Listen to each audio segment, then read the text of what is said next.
देश में जहां विधानसभा चुनाव हुए 5 राज्यों में, उसके नतीजों आने के बाद भूचाल मचा है, तो वहीं पड़ोसी देश नेपाल में भी भूचाल मचा है। केपी ओली के रास्ते पर नेपाल के नए पीएम बालेन शाह चल पड़े हैं और भारत को लेकर फिर से 2 फैसला उन्होंने सुना दिया है। रोटी बेटी का संबंध रखने वाले भारत नेपाल, आखिरकार बालेन शाह को हुआ क्या है, हम आपको इस वीडियो में बताएंगे। नमस्कार, आप देख रहे हैं न्यूज़ 18 का डिजिटल प्लेटफॉर्म। मैं हूं आपके साथ श्रुति श्रीवास्तव। नेपाल के नए पीएम बालेन शाह के 2 फैसलों से भारत नेपाल रिश्तों में तनाव बढ़ा है। सीमा क्षेत्रों में विरोध प्रदर्शन हो रहे हैं। अभी बालेन शाह की सरकार बने सिर्फ 2 महीने ही हुए हैं। तो आइए बालेन सरकार के उन 2 फैसलों के बारे में जानते हैं जिनमें भारत नेपाल के रिश्तों पर असर पड़ा हुआ है, वो भी विस्तार से। दरअसल 27 मार्च 2026 को नेपाल में बालेन्द्र शाह उर्फ बालेन की अगुवाई में नई सरकार बनी। 35 साल के बालेन शाह नेपाल के सबसे युवा प्रधानमंत्रियों में से एक बने। भ्रष्टाचार विरोधी वादों और सुधारवादी छवि के दम पर उन्होंने सत्ता हासिल की, लेकिन महज 1 महीने के अंदर उनके 2 फैसलों ने भारत नेपाल रिश्तों में तलखी ला दी। एक फैसले को लेकर नेपाल में ही उनके खिलाफ विरोध प्रदर्शन शुरू हो गए।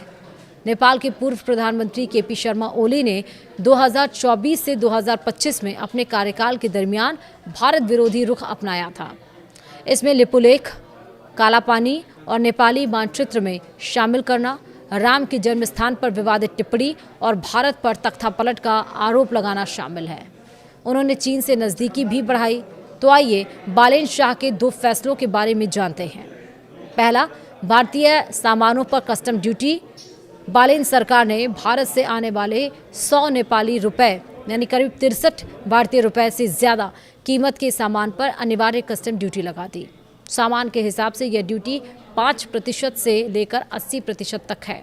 भारत नेपाल बॉर्डर दुनिया की सबसे खुले इंटरनेशनल बॉर्डर में से एक रहा है, जहां दशकों से लोग और सामान बिना किसी रोक टोक के आते जाते रहे हैं।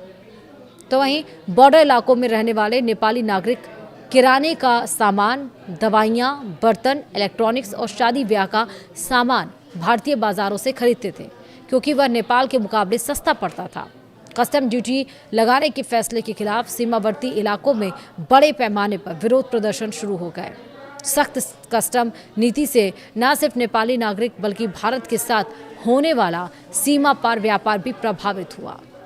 तो वहीं दूसरा पॉइंट है, कैलाश मानसरोवर यात्रा पर आपत्ति भी जताई गई। जी हां, 1 मई 2026 को भारत ने ऐलान किया कि 2026 की कैलाश मानसरोवर यात्रा जून से अगस्त के बीच होगी। यात्रा उत्तराखंड के लिपुलेख दर्रे और सिक्किम के नाथुला दर्रे से संचालित होगी। दोनों रूट से कुल 10 बेंचों में 500 यात्री जाएंगे। इस पर बालेन शाह सरकार ने 3 मई 2026 को औपचारिक कूटनीतिक विरोध दर्ज कराया। नेपाल के विदेश मंत्रालय ने कहा कि 1816 की सुगौली संधि के मुताबिक महाकाली नदी के पूर्व में स्थित लिम्पियाधुरा, लिपुलेख और कालापानी नेपाल के अभिन्न हिस्से हैं। भारत ने इस दावे को सिरे से खारिज कर दिया।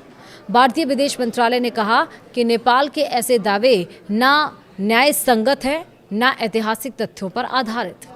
मंत्रालय ने यह भी कहा कि लिपुलेख दर्रा 1954 से कैलाश मानसरोवर यात्रा का पुराना रास्ता रहा है।